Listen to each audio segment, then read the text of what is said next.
8वें अध्याय के प्रथम मंत्र में गीता ज्ञानदाता से अर्जुन ने पूछा कि प्रभु आपने जो 7वें अध्याय के 29वें श्लोक में जिस तत्परम के बारे में, अध्यात्म ज्ञान के बारे में, सभी कर्मों के बारे में जो बताया है कि उसके जानने के बाद प्राणी केवल जरा और मरण से छूटने का ही प्रयत्न करता है। जरा माने बुढ़ापा और मरण माने मृत्यु। ये बुढ़ापा सबसे बड़ा कहर है इस प्राणी के ऊपर, मनुष्य के ऊपर। अपन अपतमाओं कदे बूढ़े बूढ़े घबरा जा, अब घबराइयो ना तुम, क्योंकि ईब मालिक का नाम लिए पाछे आपको इतना सारा मिलेगा। सत्कर मान लियो, आपको पता भी नहीं चलेगा ये बुढ़ापा है या आप युवा हो। दिखण में बुढ़ापा होगा लेकिन कष्ट नहीं आने देगा दाता, और थोड़ा बहुत आता है तो तुरंत ठीक करेगा। कति ये गारंटीड बात समझ लेना। इस जब पूरी मर्यादा में आप रहोगे, ध्यान से भक्ति करोगे, और वृद्ध अवस्था में आदमी घनी भक्ति करेगा। उसने तो अपना दरिया दिखा है टाइम की भाई के बरा कब बात बन जा, और वो भक्ति खूब करता है। ये दास एक बार सत्संग कर रहा था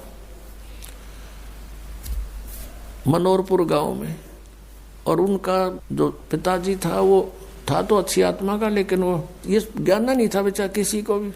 तो वो सत्संग सुनता रहा रात्रि में, रोका पीवा अपना बैठा बैठा। हमने माइक ला रखा था, और वो विरोध कर रहा था इस बात का, क्यों फंड कर रहे हो, पाठ कराओ हो।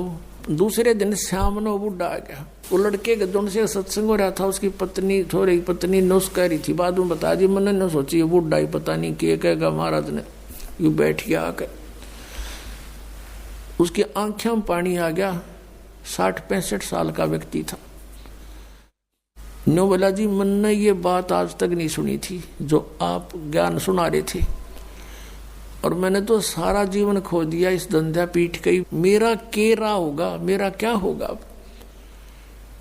मैं बोला जी आप नाम ले लो और भक्ति करो, भगवान सबकी सुनता है। अब क्या भक्ति करूंगा, मेरा तो टाइम आ लिया।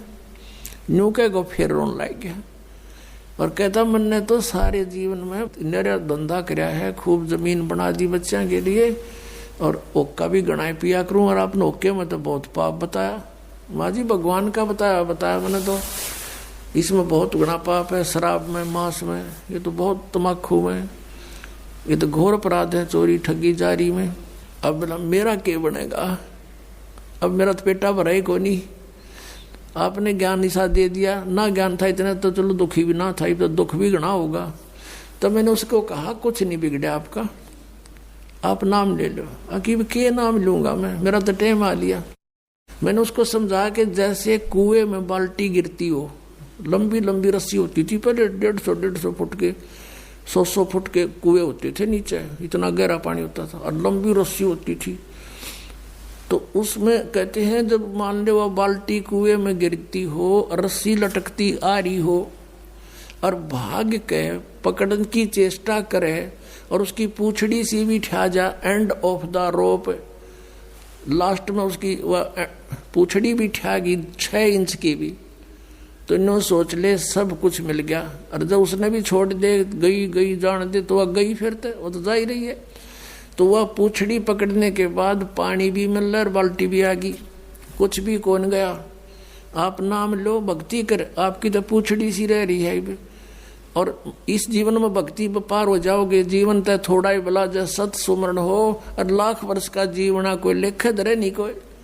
ये सत्कर मानना, जो बालक है वो तो सोचते को नहीं मरा, ईसा स्मरण करें, थोड़ा करें, गणा करें, फिर भी वो लाइन पकड़े हुए हैं, मर्यादा में है।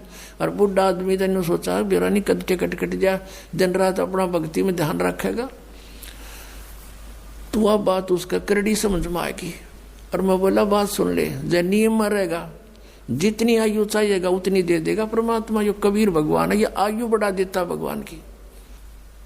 तो जो बोला जी फिर तो नाम दे दो। मैं बोला हुक्का नहीं पीऊंगा, अकाज जब फोड़ दूंगा इस हुक्के ने। उसी दिन तो परित्याग कर दिया और भक्ति करी। 10 साल और जिया वो बुढ़ा, 75 साल की उम्र में नो आराम तो मृत्यु होगी। अब भगवान किसे कहते हैं? भगवान ने इसलिए तलाश करते कि शायद दुखी प्राणी हो और कितना पापी हो, कितना अपराध कर गया अनजान पड़े में, परम पिता को बुरा नहीं लगता वो बेटा अपना बेटी। अब परमात्मा कहते हैं शरण पड़े को गुरु संभाले, और जान का बालक भोला रे, कहे कबीर तुम चरण चित राखो, जो सुई में डोरा रे। अपने गुरुदेव के प्रति इतना लगाव रखो अटूट, जैसे सुई में धागा डाल दिया जाता है तो उसे दूर नहीं हो सकता, वो लटकता ही रहता है साथ के साथ। तो ऐसे आप ये मर्यादा, ऐसा लगाव अपने गुरु जी से रखना पड़ेगा।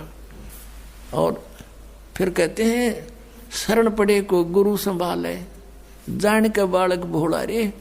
जैसे अनजान बच्चा पालने में झूल रहा है, उसने टट्टी भी कर दी, पेशाब भी माए कपड़ों में कर दिया और हाथ पैर सारे खराब कर लिए।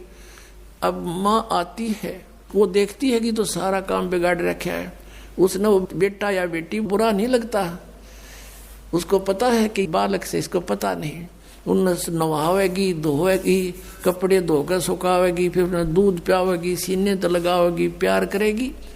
तो ऐसे ही परमात्मा को जानो तुम, सतकर मानना ये कबीर हमारा भगवान है, ये परम पूज्य परमात्मा कबीर देव ये हमारे पिता है, ये हमारी माता है, यही हमारा सच्चा साथी है। तुमेव माता च पिता, तुमेव बंधु च सखा, तुमेव विद्या च द्रविण, तुमेव सर्व मम देव देव, ये वो परमात्मा है। अब इस परमात्मा को आप आज इसे दिखाई दो, जैसा मान वो बालक टट्टी पेशाब करके पालने में पड़ा है, आपको पता है ये ज्ञान को ना, इसलिए ये बुराई कर गए, इतना पाप इकट्ठा कर लिया। अब ये सारे सने पड़े हैं अड़ंगे में, ये कर्मों से पापों से। कोई ओका पाड़ा है, कोई दारू पीवा है, कोई ताश खेला है, कोई और रिश्वतखोरी कर रहा अपना जीवन कर्म बिगाड़ दिए। तो उस परमात्मा ने बुरे नहीं लगते, वो नो दो मांझ का आपको फिर अपने सीने से लगाने योग्य कर लेगा इस सत्संग रूपी जल में दो के। तो हमने परमात्मा कहते हैं जहाँ आशा ता बासा हुई और मन कर्म वचन सुमरिय सोई।